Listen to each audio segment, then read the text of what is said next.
Jadi mereka memiliki pemaknaan bahwa apa yang ditampilkan di televisi, that's the reality. Itulah kenyataannya. Itulah yang terjadi sebenarnya. Mereka tidak peduli dengan apa namanya agenda setting, mereka tidak peduli dengan yang namanya skenario dan lain sebagainya. Pokoknya apa yang ditampilkan di televisi ya itulah realitanya.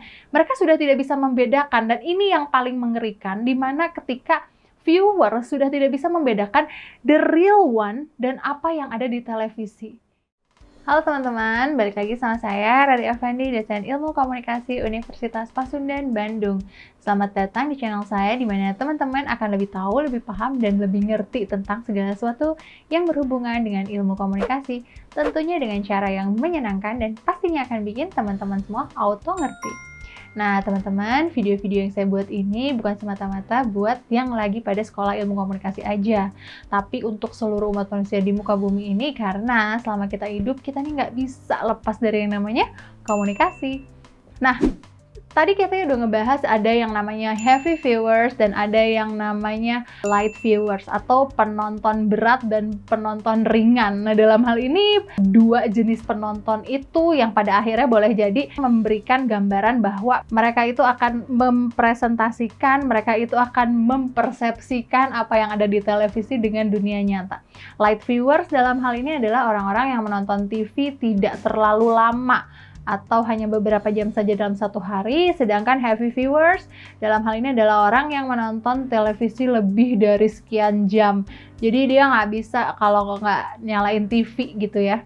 Nah, kalau misalnya kita ngomongin heavy viewers, dia diasumsikan ada beberapa sikap yang boleh bisa muncul dari orang-orang sebagai heavy viewers. Yang pertama adalah kemungkinan untuk melibatkan diri dengan kekerasan. Ya kalau misalnya kita lihat, kekerasan tuh bukan cuma gulat doang gitu loh. Kalau misalnya teman-teman ngelihat sinetron ya, kekerasan verbal yang disampaikan oleh sinetron itu kan lumayan mengganggu ya, mendistract. Kalau misalnya kita ngedenger nih ada orang yang ngomong dengan diksi-diksi yang disampaikan melalui sinetron, kata-katanya kan kita tahu sendiri lah kayak gimana. Ya kalau misalnya teman-teman nggak percaya sinetron itu kata-katanya banyak yang kasar, walaupun ada KPI, tetap aja gitu loh si sinetron itu menyampaikan kata-kata yang nggak pantas boleh jadi didengar oleh masyarakat dan diadopsi, yang pada akhirnya masyarakat menjadi demikian. Nah, kemudian sikap yang kedua adalah rasa takut untuk berjalan sendirian pada malam hari. Pernah kan? Pasti teman-teman pernah ketika nonton sesuatu yang menakutkan gitu, sesuatu yang mengerikan. Dalam hal ini menakutkan bukan ngomongin hantu aja ya. Misalnya nonton film thriller ya, pembunuhan, atau enggak teman-teman ngelihat berita kriminal yang lagi-lagi dan lagi ya, atau enggak sekarang nih kita lagi pandemik, terus udah gitu kita tuh terpapar ya oleh informasi mengenai jumlah orang-orang yang terkena corona, kemudian jumlah kematian, bagaimana penularannya. Ujung-ujungnya membuat kita menjadi paranoid. Kita jadi takut mau jalan sendiri, tengok kanan, tengok kiri, mau papasan sama orang langsung buang muka karena kita nggak mau hadap-hadapan kalau ngomongin pandemik. Kalau ngomongin tentang sesuatu yang kita tonton menakutkan, tentang hantu-hantuan kayak gitu, ada bunyi-bunyi sedikit itu langsung, ya apaan tuh, ya apaan. Itulah sifat-sifat paranoid. Itu artinya kita memang sudah masuk heavy viewers. Kemudian yang selanjutnya adalah ketidakpercayaan terhadap orang lain. Kita jadi kayak nggak yakin bahwa orang tersebut boleh berinteraksi dengan kita. Seperti yang sekarang nih orang-orang lakukan. Kita tuh kayak ketakutan banget, mau salaman aja udah ada salaman ala-ala corona. Udah tahu kan salaman ala corona yang cuman nempelin selengan doang. Terus udah gitu kita udah nggak ada lagi tuh budaya salaman, cipika-cipiki udah hilang semuanya, karena kita merasa tidak yakin bahwa orang tersebut aman untuk kita dekati, orang tersebut aman untuk kita interaksi secara nonverbal ya. Bahkan ketika kita ngobrol juga ngejaga gitu, jauh-jauhan gitu. Jangankan ngobrol ya, kalau kita jajan aja ya, beli bakso, beli cuanki gitu, kita tuh kayak parno gitu ngajak ngobrol emangnya ketika emangnya nggak pakai masker karena takut muncrat ke piring kita punya. Banyak banget ya sikap-sikap yang berubah gara-gara kita sebagai heavy viewers. Nah, televisi dalam hal ini akan membentuk sebuah budaya baru, yakni budaya mainstream. Nah, mainstream dalam hal ini adalah kemampuan menyeragamkan berbagai macam pandangan di masyarakat tentang dunia melalui televisi. Sama pandangannya. Jadi kayak gini loh, persepsi kita tuh kayak diarahin gitu. kamu mesti memandang sesuatu dengan begini. Yang kayak waktu di video-video saya sebelumnya, bahwa ada statement kalau cantik itu kulit harus putih, badan harus langsing. Di mana sih konstruksi yang terjadi? Ya di televisi. Di mana ada budaya mainstream bahwa inilah yang benar, itulah yang salah. Jadi ada hal-hal yang disampaikan lagi dan lagi yang pada akhirnya tertanam di kepala kita, terkultivasi di kepala kita.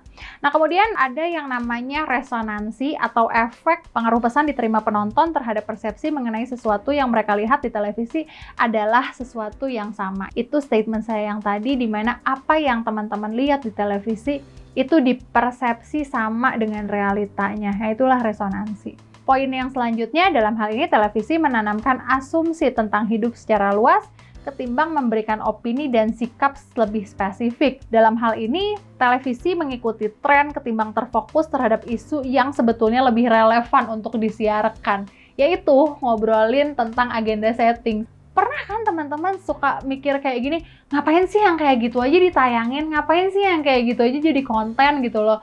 Bukan berarti saya menganggap konten-konten yang ada di televisi itu useless, enggak juga. Cuman gini, sometimes banyak hal-hal yang jauh lebih penting untuk ditayangkan di televisi gitu loh, ketimbang hal-hal yang kita anggap bahwa itu kan costly gitu ya, ada biaya gitu untuk menayangkan tayangan-tayangan tersebut. Tapi ngapain sih tayangan-tayangan yang tidak mendidik gitu ada di televisi, ya kan? Semakin banyak orang menghabiskan waktu untuk menonton televisi, juga semakin kuat kecenderungan individu itu menyamakan realita di televisi dengan realitas sosial. Ini boleh jadi terkultivasi juga ketika kita selalu menonton segala sesuatu yang berkaitan dengan kekerasan, berkaitan dengan isme-isme. Jadi ujung-ujungnya apa yang ditayangkan di televisi, kita merasa, oh, that's the reality. Itulah yang juga kita hadapi dalam dunia nyata. Semakin lama kita nonton, semakin banyak kita nonton, semakin kuat juga pengaruh yang ada dalam diri kita. Nah, perkembangan teknologi baru memperkuat pengaruh televisi. Jadi ada beberapa prinsip-prinsip dalam teori kultivasi. Yang pertama, efek menonton TV lama-lama akan membentuk persepsi mengenai realitas sosial, bahkan budaya sekitarnya. Jadi kalau misalnya teman-teman perhatikan, banyak sekali budaya-budaya yang berubah dan menjadi sebuah budaya mainstream yang disampaikan melalui televisi. Kayak misalnya budaya-budaya yang berkaitan dengan kearifan lokal ya, terus udah gitu kayak yang sederhana aja bahasa juga boleh jadi semakin terkikis nih bahasa daerah. Karena apa? Di televisi itu bahasanya selalu bahasa Indonesia. Kalau misalnya teman-teman bilang, kan Miss ada nih bahasa-bahasa daerah yang ditayangkan di televisi. Sekarang pertanyaan saya gini, laku nggak program itu? Ada nggak yang nonton? Teman-teman milih nggak sih program-program yang pakai bahasa daerah? Saya yakin enggak gitu loh, bukan buruk sangka, tapi ya itulah realitanya. Makanya banyak TV-TV daerah itu yang gulung tikar, ya, yang ujungnya TV-TV daerah itu bukan nampilin konten-konten lagi, tapi malah jadi TV-TV jualan gitu loh, home shopping gitulah ya, TV-TV kayak gitu. Sedih sih, tapi that's the reality. Nah, kemudian efek televisi memiliki dampak jangka panjang yang kecil dan tidak langsung, namun bersifat kumulatif dan signifikan.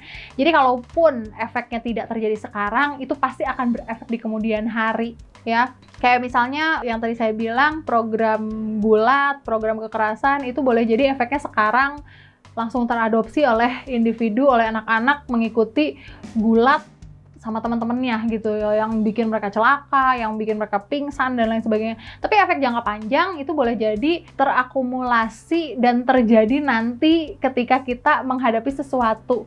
Jadi kayak misalnya persepsi kita jadi berubah, budaya kita jadi berubah, pandangan kita jadi berubah tentang sesuatu gara-gara kita sering menonton konten-konten yang ditampilkan di televisi.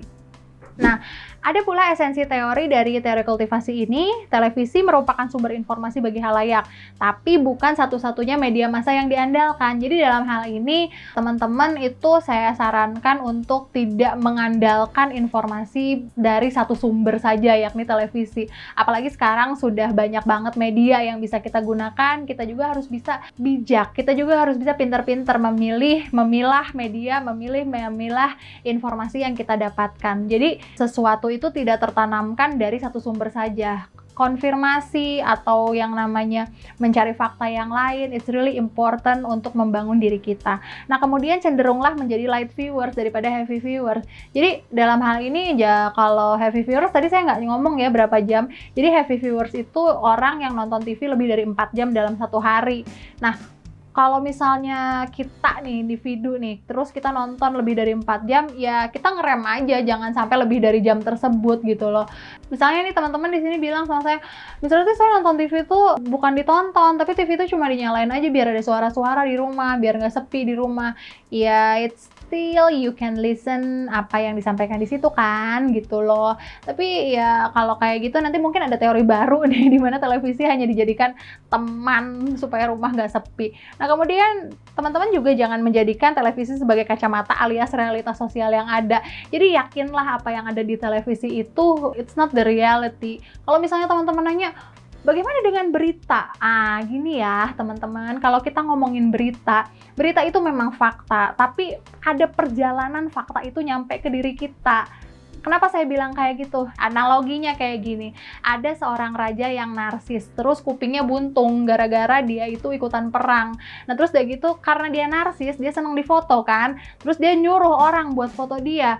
Foto saya dong. Nah, ada orang yang motretnya jujur dari depan, jadi kan kupingnya nggak ada sebelah. Diliatin nih, raja, fotonya udah jadi. Rajanya ngamuk. Kenapa kok kuping gua nggak ada sebelah? Orangnya dibunuh, ya. Ada perjalanan kan di situ. Nah, kemudian pemotret kedua itu mengambil foto raja dari samping sini saja, dari samping yang ada kupingnya. Nah, kemudian orang itu dibunuh juga. Kamu menyembunyikan fakta bahwa saya nggak ada kupingnya. Artinya dalam hal ini perjalanan sebuah berita juga itu ada cara pandangnya. Gimana orang ngambil videonya, gimana cara orang ngambil gambarnya, gimana misi dan visi dari medianya. Apakah medianya suka terhadap berita tersebut? Apakah medianya pro atau kontra? Ya, cara menyampaikan juga bakal beda. Jadi cross-check untuk dilakukan oleh teman-teman, it's really important. Yang pada akhirnya penentu keputusan kebenaran dalam sebuah fakta itu kita sendiri. Oke, gimana? Udah pada ngerti kan? Semoga teman-teman masih tetap penasaran. Kalau yang pengen discuss, bisa isi kolom komentar di bawah. Jangan pernah lupa like, share, dan subscribe video-video dari saya. Mari kita sebarkan virus kebaikan ke seluruh dunia, supaya kita semua auto ngerti. See you everyone!